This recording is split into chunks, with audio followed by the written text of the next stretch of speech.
სოციალურ ქსელში მოზარდზე ძალადობის ვიდეო ვრცელდება. მოქალაქე წერს, რომ ცნობილმა მკლავჭიდელმა ხატია ვიბლიადმა ქუჩაში 14 წლის მოზარდს სცემა. მომხდარზე გამოძიება ძალადობის მუხლითაა აღძრული. მთავარი კადრებს შეგნებულად არასაჯაროებს. ხარაგაულის სოფელ ხემაღალაში ვითარება მძიმდება, როგორც ადგილობრივები ამბობენ, მეწყრული პროცესების გამო ნაპრალები ყოველდღიურად იზრდება. ხემაღალასა და ღვერგში მეწყერი ზაფხულში გააქტიურდა, საჭირო გახდა სტიქიის ეპიცენტრში მცხოვრებლების ევაკუაცია.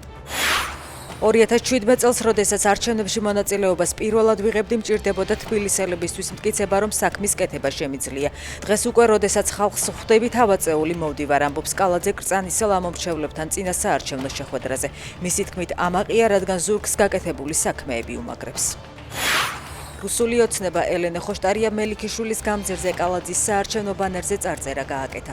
ამით მან აქტივისტ მეგი დიასამიძეს სოლიდარობა გამოუცხადა.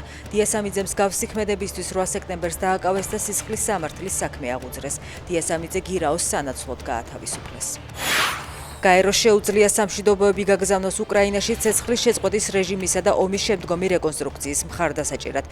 აცხადებს გაეროს გენერალური ასამბლეის ხელმძღვანელი ანალენა ბერბოკი. მისი თქმით, სამშვიდობო მისია იმ შემთხვევაში გაიგზავნება, თუ ორგანიზაციის წევრი ქვეყნების უმრავლესობა ინიციატივას მხარს დაუჭერს.